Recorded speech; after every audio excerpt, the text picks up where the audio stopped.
So hello everyone, welcome to today's class, and today is our lecture number 13, and we are going to start with our unit number 6, that is animal husbandry. If you are connected with us from the starting, then you would know कि हमने lecture number 1 to 12 में unit number 1 to 5 अच्छे से cover कर ली है. If you have any doubts, you can ask in the comments or in the Telegram discussion channel. You can join our Telegram channel in the link description below. So now let us start with our lecture number 13, and we will start with unit 6, that is animal husbandry.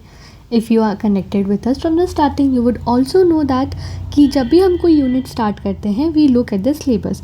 What does syllabus says, and हमको उसके according जितना हमें पढ़ना है उतना हम पढ़ते हैं. I am telling you, I have made a plan that from lecture number 13, 14 and 15, probably 3 videos I'll finish this unit, and we will also solve PYQs at the last, and I will also give you some practice questions for you to solve. Maybe I will give you some practice PDF in the channel so that you can solve some questions. And relating to animal husbandry, there are some various important reports also that we have to learn. That is livestock census and various schemes also, so that we will do separately. अभी हम static portion कर रहे हैं, whatever is relevant for our exam. So first let us start with syllabus, and we will read what our syllabus says. It says we have to study about farm animals and their role in Indian economy, then animal husbandry methods in India, and commonly used terminologies pertaining to different species of livestock, classification of breeds of cattle, introduction to common fodder feeds utility and classification. फिर poultry के बारे में पढ़ना है, common terms pertaining to poultry production and management, socio economic implications of mixed farming on farmers in India and concept of mixed farming, then livestock and poultry production and their obligatory and complementary relationship with that of agriculture farming. Okay, so in this class we will study about first, second and third topics, that is farm animal and their roles, animal husbandry methods and commonly used terminologies. Then about classification of breeds we will see in our next class. So let us start with what is animal husbandry. Now what is animal husbandry? Animal husbandry is a branch of agriculture that is related with care, breeding, management of farm animals like cattle, sheep, goat, pigs, poultry and others. For what? For meat, milk, eggs, wools and other things. So it is easy, I am not explaining you much in this क्योंकि animal husbandry we know, we are studying animal husbandry. It is that branch of agriculture जो कि related है with care, breeding, management. किसके लिए? Farm animals के लिए. Farm animals like cattle, sheep, goats, pigs, poultry etc. For what? For us getting meat, milk, eggs, wools and other products. So slightly we will also understand. Now let us see some importance. What is importance of studying this animal husbandry and what important role does it plays in our economy? So सबसे पहली बात तो around 20.5 million people जो है वो livestock पे dependent है for their livelihood. Secondly GDP में कंट्रीब्यूशन, लाइवस्टॉक सेंटर का जो जीडीपी पे कंट्रीब्यूशन है that is around 4.5% and around 30% contribution to agriculture GDP. Then around 70% of labour of that is women is involved in livestock related activities जो कि women करती हैं. Then ये हमको also it provides eggs, meat, milk etcetera जो कि protein और nutrients के सोर्सेज हैं. Then it also provides us manure, drought power and biogas, and export potential is also there क्योंकि हम मीट एक्सपोर्ट करते हैं, हम डेयरी प्रोडक्ट्स एक्सपोर्ट्स करते हैं एक्सेट्रा. सो इम्पॉर्टेंट रोल तो बहुत ज़्यादा है एनिमल हस्बेंड्री का in our economy, and it is very important it for us to study it in detail. Now we will study about classification of livestock based on species. तो livestock यानी कि वो animals जिनको हमने domesticate किया है ताकि हम प्रोड्यूस कर पाए commodities such as food, fiber and income. So we will study about various species group, and also side by side I'll tell you कि आपको क्या याद करना है, so that definitely have to be remembered beside other things. तो species group को आपको याद करना है, ये आपको याद होना चाहिए कि स्पीशीज़ कौन से स्पीशीज़ ग्रुप में क्या एनिमल्स आते हैं, ये आपको याद होना चाहिए. For example bovine is a one species group, इसमें आते हैं cattle, buffaloes, mithun and yak. Ovines and caprines, sometimes we get confuse between ovines में शीप्स आती हैं कि कैप्राइंस में शीप्स आती हैं कि गोट्स आते हैं. So there is one good trick that I use to follow, that ovine में O stands for wool like O, wool, and wool we get from sheep, and because wool has double O and ovine starts from O, so we can just relate it and learn कि ovines का species group, sheep comes in ovines का species group. So थोड़ा थोड़ा से relate करके याद रखना पड़ता है so that it's easy to remember things. So bovines, cattle, buffaloes, mutton yak, ovine, sheep, caprines, goat, swine, pigs, poultry में chicken, duck, quail, turkey, equines में horses, donkeys, mules, camelids में camels and lagomorphs में rabbits. तो ये आपको species के groups याद होने चाहिए कि कौन से स्पीशीज़ के ग्रुप्स में कौन से एनिमल्स को हम इंक्लूड कर रहे हैं. That is important to be remembered. Now let us study forward and let us see what else we have to remember. So 20th livestock census happened in 2019. First livestock census happened in 1919. I'm just giving you a very short introduction because आपको ये livestock का census काफ़ी detail में पढ़ना है, जिसके लिए हम अलग से वीडियोस लेकर आएंगे. पर क्या होता है कि अगर कोई बच्चे नए पढ़ते हैं एंड दे वुडंट नो कि ऐसा कोई सेंसस हुआ है and how the census is related, क्योंकि कभी कभी क्लासेस में रिलेट करके नहीं बताया जाता है. सो आई हैव पुट दिस ताकि आपको पता हो कि हाँ लाइवस्टॉक सेंसस हमें इसमें पढ़ना है and why it is important, that also you need to know. तो 20th लाइवस्टॉक सेंसस हुआ 2019 में. That's the latest livestock census अभी हमारे पास जो है. जो फर्स्ट लाइवस्टॉक सेंसस हुआ था वो 1919 में हुआ था. सो 20th लाइवस्टॉक सेंसस के हिसाब से हमारे पास कुछ डेटा है वो हम देखेंगे. हम बस कुछ डेटा देखेंगे. एक्चुअली ये डेटा भी बहुत इंपॉर्टेंट है पर आपको सेंसस और बहुत ज़्यादा डिटेल में पढ़ना है. सो इसलिए मैं बोल रही हूँ कि इतना डिटेल कवर नहीं है, तो वो डिटेल हम अलग से पूरी क्लास में कवर करेंगे क्योंकि वो एक काफ़ी लंबी रिपोर्ट है, काफ़ी लंबा डेटा है उसका. सो अभी हम सिर्फ बेसिक डेटा देख रहे हैं. सो 20th लाइवस्टॉक सेंसस के हिसाब से रूरल इंडिया में लाइवस्टॉक पॉपुलेशन इज़ अराउंड 95.78%, यानी कि अराउंड 95.78% जो लाइवस्टॉक पॉपुलेशन है वो रूरल इंडिया में सीमित है एंड अर्बन इंडिया में सिर्फ 4.22% ऑफ लाइवस्टॉक पॉपुलेशन है. So if rural population is 514.11 million, urban population is 22.65 million out of total population of 536.76 million. So ये important data जो आपको याद रखना चाहिए कि total 536.76 million livestock population हमारे इंडिया में है, जिसमें से कितनी रूरल में है, कितनी अर्बन में है and what is the percentage, ये आपको याद होना चाहिए. सेकेंडली हम शेयर देखते हैं कि अभी जो हमने स्पीशीज़ पढ़ी, cattle, buffalo, goat, sheep, pig, horses, mule, donkey, camel etcetera, तो उनकी हमारे इंडिया में टोटल लाइवस्टॉक के परसेंटेज शेयर के हिसाब से कितनी पॉपुलेशन है. तो हमारे इंडिया में कैटल में टोटल लाइवस्टॉक का cattle is around 35.94%. So total livestock का कैटल जो है, जो कैटल कॉन्स्टिट्यूट करता है, that is around 35.9%. Buffalo is around 20.4%, goat is around 27.8%, sheep is around 13.8%, pig is around 1.69% और बाकी horses, mule, donkey, camels मिलाकर is around 0.23%. तो ये actually total share, percentage share है टोटल लाइव स्टॉक में सारी स्पीशीज़ का.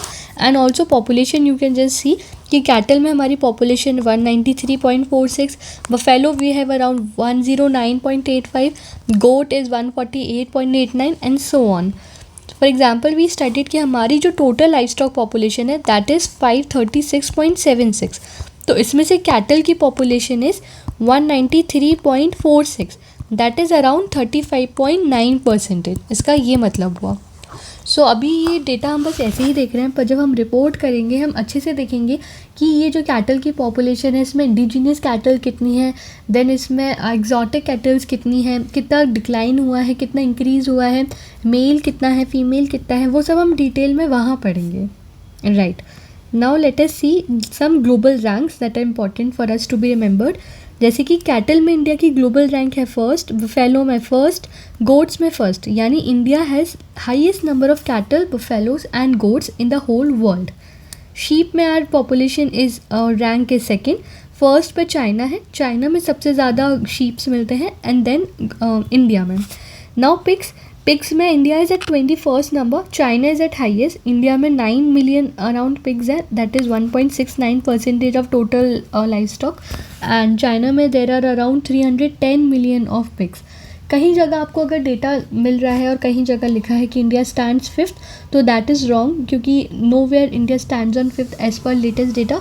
It is India is on 21st position only, और अगर मे बी वो 5th लिखा है तो maybe it is in Asia's respect और anything, but no ways it is on 5th, it is on 21st position only, because आप खुद देख सकते हैं कि इंडिया के डेटा के हिसाब से हमारे पास पिग्स है 9 मिलियन अराउंड, एंड चाइना के पास है 310 million.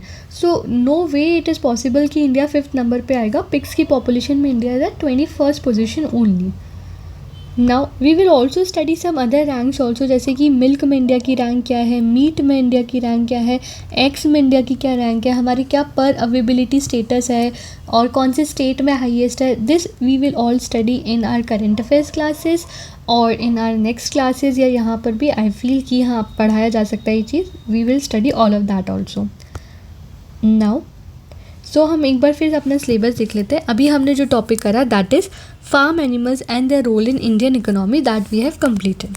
Now we will study common terminologies pertaining to different sectors of life stock, species of life stock, and then we will read about animal husbandry methods in India. So first we are studying commonly use terminologies. तो सबसे पहले हम terminologies पढ़ेंगे हमारे life stock sector के हिसाब से. Life stock sector में हम क्या टर्मिनोलॉजीज़ यूज़ करते हैं और उसका इंपॉर्टेंस क्या है. तो सबसे पहले लाइफ स्टॉक का मतलब हम देख चुके हैं. Life stock mean domesticating farm animals, किसके लिए, for food, labour and other products, जैसे कि cattle, buffalo, sheep, goat, pigs. Animal husbandry यानी science of breeding, feeding and caring farm animals. फिर ब्रीड यानी क्या होता है, एक पर्टिकुलर एनिमल, एक ग्रुप ऑफ एनिमल जिनके सिमिलर फिजिकल ट्रेट्स होते हैं और जेनेटिक मेकअप होता है, वो एक ही ब्रीड के होते हैं. फॉर एग्जांपल वी से कि ये डॉग जो है वो इस पर्टिकुलर ब्रीड का है, या ये जो कैटल है ये पर्टिकुलर इस ब्रीड की है, या इंडिजीनियस है, या पर्टिकुलर ब्रीड की है. तो जब ग्रुप ऑफ एनिमल एक सिमिलर फिजिकल ट्रेट्स होते हैं या फिजिकल सेम जेनेटिक मेकअप होता है, तो हम उसको बोलते हैं कि वो सेम ब्रीड का है. जैसे कि हमारे इंडिजीनियस ब्रीड्स होते हैं, एक्जॉटिक ब्रीड्स होते हैं. एग्जाम्पल गिर, साहिवाल, ये हमारे इंडिजीनियस ब्रीड्स हैं. जैसे कि जर्सी, हॉल्स्टीन, ये हमारे एक्जॉटिक ब्रीड्स होते हैं. सो ऐसे ही ब्रीड्स में डिफरेंस होता है. Then domestication we know, taming of wild animal for human use, easy. So now we will see some terms that are really important for exams, जिससे direct question आते हैं. सबसे पहले फॉडर यानी कि जो हमने कल्टीवेट या वाइल्ड प्लांट्स जो हमने कल्टीवेट किए वो हमने लाइफ स्टॉक को फीड करा दिए, तो दैट इज़ फॉडर. जो हमने उनको फीड कराया that is fodder. What is concentrates, what is roughage, and these two terms ये हम बहुत डिटेल में करेंगे तो आगे आने वाली स्लाइड्स में ही. तो अभी मैं आपको शॉर्ट में बता सकती हूँ. अगर आपको अभी समझ नहीं आ रहा है इट्स ओके, क्योंकि हम जो मेथड्स अभी पढ़ने वाले हैं कुछ 10-15 मिनट में ही, तो उसमें आपको समझ आ जाएगा. सो रफेजेस यानी कि high energy feed, and concentrate यानी high energy feed, and roughage यानी फाइब्रस फीड. अभी बस आप इतना समझ लीजिए, क्योंकि आगे हम ऐसे अच्छे से डिटेल में करेंगे तब आपको समझ आ जाएगा. देन व्हाट आर साइलेजेस यानी high moisture fodder. Then total mixed ration, ये भी हम आगे करेंगे. It's a balanced blend of all nutrients.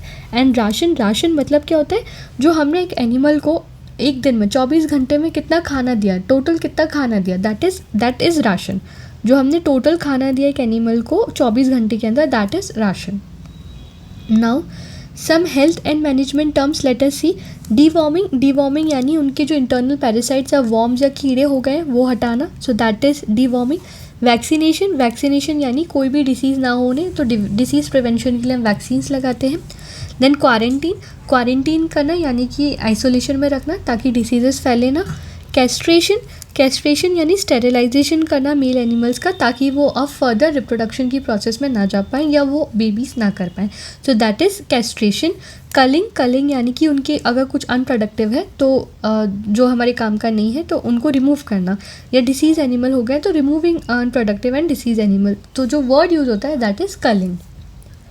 Now let us see some reproduction terms that are important and understand what does it means. First is parturition. So parturition मतलब क्या होता है कि अगर एक माँ है उसने बर्थ दे दिया है अपने यंग वन को, तो अब जो फाइनल स्टेज है जब एनिमल अपने बेबी को डिलीवर कर रहा है, तो that is parturition, that is act of giving birth to young one. यानी इसको आप ऐसे याद रखिए, जैसे पार्चुरेशन है ना, तो पार्टिंग अवे ऑफ बेबी, ऐसे मतलब रिलेट करके याद रख लीजिए. It is act of giving birth to young one. Final stage जब आप एनिमल ने अपना बेबी को डिलीवर कर दिया है, and that is parturition. Then gestation period. Gestation period यानी कि टोटल जो उसको टाइम लगा है from conception to giving birth. So जो टोटल पीरियड है दैट इज़ गेस्टेशन पीरियड. अब ये हमें याद रखना होता है कि डिफरेंट एनिमल का क्या क्या जेस्टेशन पीरियड है. We will also remember this. अभी आगे आने वाली टेबल में दिया हुआ है मैंने. First let us just understand all the terms meaning. Then third is lactation period. Lactation period यानी जब एक एनिमल ने बेबी को बर्थ दे दिया है या उसकी यंग वन को बर्थ दे दिया है, तो उसके बाद का जब टाइम है when milk is produce, that is lactation period. Dry period is the non lactating phase, यानी कि बिटवीन टू काविंग्स जब मिल्क प्रोड्यूस नहीं हो रहा है, तो that is dry period. Calving interval यानी कि मान लेते हैं एक बर्थ हुआ है 1 जनवरी को 2024 और सेकेंड बर्थ हुआ है चाइल्ड का ऑन 1 जनवरी 2025. तो फ्रॉम द ईयर, ये जो पीरियड है 24 to 25, this is calving interval. The period between two successive calvings is called as calving interval. Then estrus is also called as heat. वो पीरियड, वो जब फीमेल जो है वो साइन शो करती है ऑफ सेक्शुअल रिसेप्टिविटी, तो दैट इज़ कॉल्ड एज एस्ट्रेस. इसको हीट भी कहते हैं. और जब वो पूरी साइकिल होती है, जो पूरी रिप्रोडक्टिव साइकिल होती है, दैट इज़ एस्ट्रेस साइकिल, यानी टाइम बिटवीन टू हीट्स, वो होती है पूरी एस्ट्रेस साइकिल. प्यूबर्टी यानी कि अब एज जहाँ पर एनिमल अब केपेबल है कि वो रिप्रोडक्शन कर सकता है. Then fecundity means potential capacity of an female to produce viable ova. यानी मान लेते हैं कि एक गोट है और उसने ट्विंस को जन्म दिया है, और एक गोट है जिसने वन गोट को ही या वन किड को ही जन्म दिया है. सो जो फेकेंडिटी है इसकी वो ज़्यादा होगी क्योंकि इसने ट्विंस को बर्थ दिया है. So that is the potential capacity जो है फीमेल की to produce a viable ova, that is fecundity. Now conception rate यानी कि जो परसेंटेज ऑफ फीमेल जो प्रेग्नेंट हुई after meeting, that is conception rate. Artificial insemination यानी कि हमने जब सीमन को खुद मैनुअली इंसर्ट किया है into female reproductive tract, so that is called as artificial insemination. Then milking मतलब कि एक्सट्रैक्ट करना milk from the udder, so that is milking. So these are all the reproduction term that you need to know. Now this is a table that you need to remember कि जिसमें हमने लिखा है oestrus cycle कितने दिन का होता है, एंड जेस्टेशन पीरियड के डेज भी मेंशन्ड है, and onset of poverty happens when, and what is a heat period. So cattle में onset of poverty happens between 24 to 30 months, and उसकी जो एस्ट्रस साइकिल है दैट द रिप्रोडक्टिव साइकिल वो होती है 21 डेज की. Heat period is around 18 hours and gestation period is 282 days. तो आपको ये टेबल याद रखनी है. आप या तो स्क्रीनशॉट ले सकते हैं या I will provide you the PDF. तो ये आप याद कर लीजिए कि जेस्टेशन पीरियड कैटल का कितना है, बफेलो का कितना है. For example if an exam comes कि gestation period of goat is what, तो you should know it is 150 days, like this.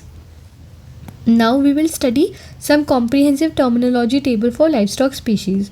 So adult male को क्या कहते हैं, अडल्ट फीमेल को क्या कहते हैं, young one, castrated male, group, meat name, mating term, parturition and sound.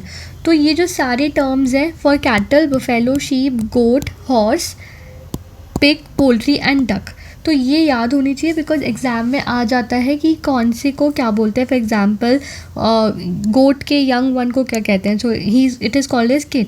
या फिर आ गया कि what is a group of pigs called, so it is called as drift, ये साउंडर. या फिर what is a meeting term for goat, या what is the meeting term for poultry. So like that आपको ये पूरा याद होना चाहिए. नाउ आप ऐसे टेबल बना सकते हैं कि कैटल का क्या क्या बोलते हैं, बफेलो, शीप, गोट, एंड ऐसे आप याद कर सकते हैं. These are some practice questions. इसी के ऊपर पे जो टेबल है उसी के बेसिस पे you can just pause and read. Now these are some scientific names of some common animals. जैसे कि कैटल को क्या बोलते हैं, Bos indicus, Bos taurus, buffalo is bubalis, sheep is Ovis aries, goat is Capra hircus, pig is Sus scrofa domesticus, horse is Equus ferus caballus, chicken is Gallus domesticus, duck is Anas platyrhynchos domesticus.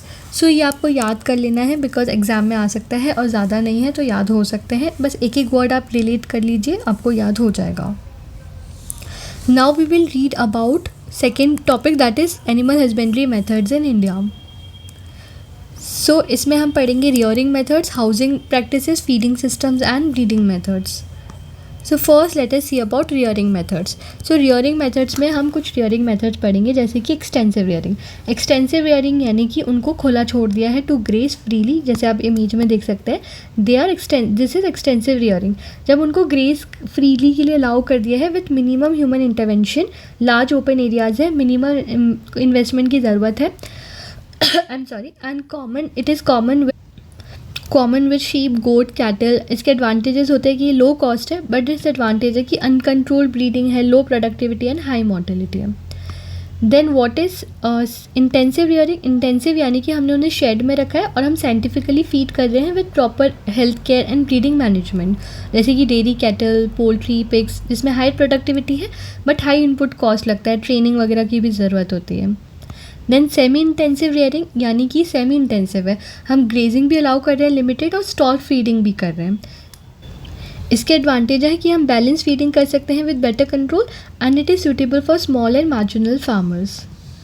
Now nomadic and pastoral rearing यानी कि हम ये जो एक traditional system है जहाँ पे जो हर्डर्स होते हैं वो एनिमल को लेके जाते हैं in search for grazing land, और जहाँ पर उन्हें ग्रेजिंग लैंड मिलता है वहाँ पर फिर वो रियरिंग कराते हैं। So it is common for sheep, goats, camel and in areas like Rajasthan, Himalaya and tribal belts. But what is the challenge? Challenge is seasonal migration, conflicts हो सकते हैं over grazing rights and declining grazing land is one of the most significant challenge. ऐसे ले जाते हैं and then जहाँ उन्हें land मिलता है they graze them. Now second we will read about housing and management practices, यानी हाउसिंग रिक्वायरमेंट्स क्या होती है एनिमल्स की, ये भी इंपॉर्टेंट है, याद होना चाहिए। फॉर एग्जांपल बुल की कवर्ड एरिया में the requirement is 12 metre square, open area में 24 metre square, maximum animal one इसलिए क्योंकि बुल जो होते हैं वो थोड़े एग्रेसिव एनिमल्स होते हैं तो एक ही रखा जाता है। और शेड की हाइट कितनी होनी चाहिए, 175 centimetre in rainfall and 220 centimetre in dry regions. Similarly cow 3.5 meter square in covered area and 7 meter square in open area. Then buffalo 4 meter square in covered area, 8 meter square in open area. ऐसे आप ये पढ़ सकते हैं, these are housing requirements.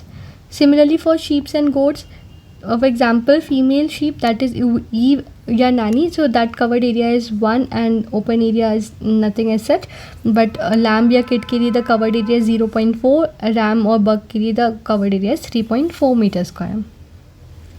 Now we will read about feeding system that I was telling you कि हमें वो पढ़ना है आगे चल के। तो सबसे पहले फीडिंग प्रैक्टिसेस के उस पर डिवाइड कर लेते हैं, जैसे कि ज़ीरो ग्रेजिंग यानी कि स्टॉल फीडिंग, मतलब एनिमल्स को फीड में ही रखा गया है पर वो जो फॉडर है वो उन तक लाया गया है ऐसे शेड्स में। देन ओपन ग्रेजिंग यानी ओपन उनको ले गया गया है और वहाँ पे वो ग्रेज कर रहे हैं। देन मिक्स फीडिंग यानी मिक्स हो रहा है grazing and stall feeding. Cut and carry मतलब वो कट करके ला रहे हैं ग्रीन फॉडर और फिर वो कैरी करके एनिमल्स को ले जा रहे हैं स्टॉल्स में। फ्री रेंज फीडिंग यानी वो फ्री हैं, घूम रहे हैं इधर उधर, कोई रेस्ट्रिक्शन नहीं है and then they are allowed to do feeding. Then trough feeding यानी कि उनको ट्रो या मैनेजर्स में लिया जा रहा है, ये वाटर ट्रो होता है, जैसे यहाँ ये रखे जा रहे हैं ताकि वो यहाँ पर करें और वेस्टेज ना हो। देन क्री फीडिंग यानी आप ये देख सकते हैं ऐसे स्ट्रक्चर्स बना दिए सेपरेट एरियाज़ में और यहाँ ले जाके उनको फीडिंग कराया जाता है, दैट इज़ क्री feeding. Now we will understand roughages, concentrates, total mixed ration and non-conventional feed that I was telling you is very important for us to study. I'm really sorry, I know मैं बहुत ऐसे fast forward ले जा रही हूँ आज और मैं बोल रही हूँ कि आप पढ़ लेना। I am just not feeling very well पढ़ाते, so I am really sorry for that. और आई एम जस्ट होपिंग कि जो मैं पढ़ा रही हूँ एक्चुअली आपको समझ बस आ रहा हो, बिकॉज मैं वही चीज़ें छुड़वा रही हूँ जो एक्चुअली आई नो कि वो थोड़ा याद करने वाली है, उसमें कुछ समझाने वाला नहीं है and you can just study और read by yourself. So I just hope it's fine and जो समझाने वाला पोर्शन है I am completely explaining you and I am not leaving you like that, but जो बस याद करने वाला है या रीड करने वाला पोर्शन है I am just hoping you कि आप वो खुद रीड कर सकते हैं। Now we will study about roughages and I make you understand what is roughages, क्योंकि जो समझाने वाला पोर्शन है I completely explain it to you कि रफेजेस। अब रफेजेस क्या होता है, रफेजेस यानी कि वो फीड जिसमें 18% से ज़्यादा क्रूड फाइबर है पर 60% से कम डाइजेस्टेबल न्यूट्रिएंट्स हैं। ये आप नंबर याद रख लीजिए, 18% से ज़्यादा crude fibre but less than 60% digestive digestible nutrients. ये आपको परसेंटेज याद रखना है। एक्चुअली रफेजेस क्या होते हैं, रफेजेस वो बल्की एनिमल फीड्स होते हैं जो फाइबर में तो हाई हैं, जो हमने पढ़ा 18% से ज़्यादा उनमें फाइबर है, बट एनर्जी में कम है क्योंकि उनके पास 60% से भी कम डाइजेस्टेबल न्यूट्रिएंट्स हैं। यानी वो डाइजेशन में इतना हेल्प नहीं करेंगे, वो स्टमक भर देंगे, थोड़ा बहुत डाइजेशन में भी हेल्प करेंगे, पर एनर्जी बहुत ज़्यादा प्रोवाइड नहीं करेंगे। जैसे कि ग्रीन वेजिटेबल्स होती है, ड्राई लीव्स होती है, तो हम उनको फीड करा देते हैं, वो बहुत ज़्यादा फाइबर तो है उसमें, पर उसमें इतना ज़्यादा न्यूट्रिएंट्स नहीं होता, इतना ज़्यादा एनर्जी नहीं होता है। पर रफेजेस हम क्यों खिलाते हैं, क्यों इंपॉर्टेंट है, क्योंकि वो चूइंग में हेल्प करते हैं, डाइजेस्टिव हेल्थ मेंटेन करते हैं, जो उनका रूमेन है उसको एक्टिव रखते हैं, फाइबर तो प्रोवाइड करते हैं। जैसे हम सैलेड खाते हैं, जैसे just like human eat salad and fibrous food हम डाइजेशन के लिए खाते हैं, वैसे हम एनिमल को रफेजेस खिलाया जाता है ताकि उनका जो स्टमक है वो वर्क करते रहे properly. So that is the importance और रोल ऑफ रफेजेस। अब रफेजेस की भी बहुत सारे टाइप्स होते हैं। रफेजेस में हमको याद रखना है कि हमने 18% फाइबर खिलाया, 18% से ज़्यादा, एंड 60% से कम हम डाइजेस्टेबल न्यूट्रिएंट्स खिला रहे हैं। तो ग्रीन रफेजेस को सक्लेंट भी कहा जाता है। इसको अच्छे से याद रखना है कि ग्रीन रफेजेस को सक्लेंट कहा जाता है, ये टर्म याद होना चाहिए, सक्लेंट। तो इसमें मॉइस्चर कंटेंट हाई होता है। क्रूड फाइबर तो सब में ही ज़्यादा होगा क्योंकि 18% से ज़्यादा हम फाइबर दे रहे हैं। इसकी डाइजेस्टिबिलिटी ज़्यादा होती है कंपैरिजन में, nutrition value moderate to good होती है। और इसके एग्जांपल हैं जैसे berseem, lucerne, napier grass, maize, sorghum etcetera. Now किसके स्पेशल फीचर्स क्या है, इट इज़ अ फैट, ये जो है वो फ्रेशली फेड किया जाता है and it is good for milk production. फिर ड्राई रफेजेस होते हैं जिनका मॉइस्चर कंटेंट कम होता है बट क्रूड फाइबर ज़्यादा होता है, और इसके एग्जांपल होते हैं जैसे कि हम व्हीट स्ट्रॉ खिलाते हैं या पैडी स्ट्रॉ खिलाते हैं या हे खिलाते हैं एक्सेट्रा। देन साइलेज का मीडियम होता है मॉइस्चर कंटेंट, और इसके एग्जांपल हैं जैसे maize silage, sorghum silage etcetera. Then crop residues में मॉइस्चर कंटेंट कम होता है, क्रूड फाइबर सब में ही ज़्यादा होगा, डाइजेस्टिबिलिटी इसकी बहुत कम होती है क्रॉप रेसिड्यूज़ की, जैसे कि हमने शुगर केन का टॉप्स खिला दिया या ग्राउंडनट के हॉर्म्स खिला दिए या कॉटन के स्टॉक खिला दिए। So that is crop residues that we are feeding them. तो आई होप आपको रफेजेस समझ आ रहा है। रफेजेस में आपको बस जो इंपॉर्टेंट चीज़ है याद रखने की वो ये है कि रफेजेस में 18% से ज़्यादा क्रूड फाइबर होता है एंड 60% से कम डाइजेस्टेबल न्यूट्रिएंट्स होते हैं। और ये इसलिए भी इंपॉर्टेंट है क्योंकि अभी हम कंसनट्रेट्स पढ़ेंगे, और कंसनट्रेट्स में क्या होता है, 18% से कम क्रूड फाइबर होता है और 60% से ज़्यादा टोटल डाइजेस्टेबल न्यूट्रिएंट्स होते हैं। सो अपोजिट है, रफेजेस में 18% से ज़्यादा फाइबर था और 60% से कम टोटल डाइजेस्टेबल न्यूट्रिएंट्स थे, और इसमें 18% से कम फाइबर है और 60% से ज़्यादा टोटल डाइजेस्टेबल न्यूट्रिएंट्स हैं। तो ये है कंसनट्रेट्स। ये यानी कि ये हाई इन एनर्जी होगा, इसमें प्रोटीन भी ज़्यादा होगा, ये बल्कि कम होगा और डाइजेस्ट करने के लिए ईजी होगा, न्यूट्रिएंट बेस ज़्यादा होगा, और ये रफेजेस को सप्लीमेंट करेगा। Now we will read about type of concentrates. तो ये एनर्जी रिच होता है क्योंकि इसमें फाइबर कंटेंट कम होता है, लेकिन जो डाइजेस्टेबल कंटेंट है, न्यूट्रिएंट की जो मात्रा है वो ज़्यादा होती है, जैसे कि maize, barley, oat, wheat, sorghum, molasses. फिर प्रोटीन रिच भी हो सकता है जैसे कि soybean meal, groundnut cake, cotton seed cake, fish meal etcetera. फिर मिनरल सप्लीमेंट्स की तरह भी काम कर सकते हैं जैसे कि calcium, phosphorus, limestone, dicalcium, phosphate, salt etcetera. फिर विटामिन सप्लीमेंट्स की तरह जैसे विटामिन ए, डी, ई की तरह, and then non protein nitrogen जैसे कि यूरिया को हम देते हैं फॉर ओनली रूमिनेंट्स, और इसको हमें लेकिन केयरफुली फीड कराना पड़ता है क्योंकि एक्सेस में करेंगे तो टॉक्सिक हो जाएगा। Now it is a short difference between roughages and concentrates. Roughages ज़्यादा बल्की होते हैं, ये कम बल्की होते हैं, इसमें कम न्यूट्रिएंट होता है, इनमें ज़्यादा होता है। क्रूड फाइबर इसमें 18% से ज़्यादा होता है, इसमें 18% से कम होता है। एनर्जी 60% से कम होती है इसमें, और इसमें 60% से ज़्यादा होती है। एंड कॉस्ट भी फिर लाजमी है कि रफेजेस की कम होगी और कॉन्सेंट्रेट्स की ज़्यादा होगी। Now we will understand about ration यानी कि जो 24 घंटे में हमने एक एनिमल को फीड कराया पूरा उसकी न्यूट्रिशनल नीड्स को ध्यान में रखते हुए, सो दैट इज़ राशन। अब राशन में मतलब जैसे अगर हमने मेंटेनेंस राशन यानी अगर हमने उसके बेसिक बॉडी फंक्शंस के लिए राशन दिया तो that is maintenance ration. Production ration, then growth ration अगर हम यंग ग्रोइंग एनिमल्स के लिए दे रहे हैं। रिप्रोडक्शन राशन यानी प्रेग्नेंट एनिमल्स के लिए। वर्क राशन यानी अगर कोई एनिमल फिजिकल लेबर में है तो उसको हम जब खाना दे रहे हैं, उसको राशनिंग नीड्स को जब हम ध्यान में रख के फीड कर। So that is work ration. Then lactation ration, अगर हमें मिल्क प्रोडक्शन को सपोर्ट करना है। प्रेगनेंसी राशन, अगर हमें फीटल डेवलपमेंट के लिए उनको राशन देना है। Starter ration for newborn chicks. Fattening ration, अगर हम मीट प्रोडक्शन के लिए एनिमल को रेस कर रहे हैं तो हम उस हिसाब का उनको खाना देंगे। जैसे कि अगर हमें क्रूड प्रोटीन देना है तो हम इस रेंज में देंगे, क्रूड फाइबर देना है तो 5 to 15% range etcetera. But what is important is total mixed ration. What is total mixed ration? Total mixed ration यानी ब्लेंडेड न्यूट्रिशनली, जब हमने जो रफेजेस, कॉन्सेंट्रेट, मिनरल, विटामिन सबका मिश्रण बनाया, मिक्सचर बनाया, और जो बैलेंस फीड है वो हमने जब फीड करा तो that is total mixed ration. It is again given a short summary of whatever I have explained. Which of the following is not a characteristic of roughages? तो roughages जो होते हैं वो high in energy content नहीं होते, they are low in energy. What is the typical crude fiber content of roughage? It is more than 18%. Concentrate में low fiber और high protein होता है। एंड कॉन्सेंट्रेट का कौन सा कैरेक्टरिस्टिक नहीं है? वो ज़्यादा बल्कि और फाइब्रस नहीं होते, क्योंकि ये जो बल्कि और फाइब्रस वाला होता है वो रफेजेस होते हैं। सो इतने इजी क्वेश्चन आते हैं, अगर आपको बेसिक भी आता है रफेजेस क्या होते हैं, कॉन्सेंट्रेट्स क्या होते हैं, तो you can solve it. Total mix ration क्या होता है? मिक्स्ड फीड मिक्सचर जिसमें सब कुछ मिला हुआ है, roughages, concentrates, vitamin, minerals. So that is total mix ration. Now some non conventional feeds. Non conventional feeds जैसे कि agro industrial by product, molasses, oil cakes. Unconventional plant जैसे azolla, duckweed. Then kitchen food waste जो हम देते हैं, bakery waste, paint green etcetera. तो अभी हमने ये पढ़ लिया, ये पढ़ लिया, ये पढ़ लिया। अब हमें ब्रीडिंग मेथड्स देखने हैं। ब्रीडिंग मेथड्स यानी कि I think I should just sum up here only, and I'll meet you in next class in lecture number 14, और वहाँ पर हम breeds cover करेंगे पहले, सारी important types of breed, and then we will start with breeding methods।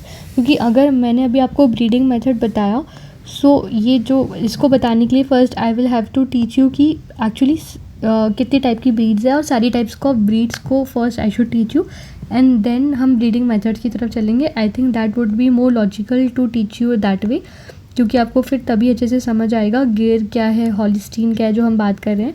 अगर अभी ये समझाना शुरू कर दिया तो इट माइट बी डिफ़िकल्ट, अगर आप फर्स्ट टाइम पढ़ रहे हैं तो, कि क्या पढ़ा रही हैं ma'am. So that ways I feel कि सबसे पहले हम ब्रीड्स पढ़ेंगे कि ब्रीड्स क्या होती हैं, कितने टाइप की ब्रीड्स है, and then we will move forward to breeding methods. So that's it for the day. I hope you like the video. Thanks for watching.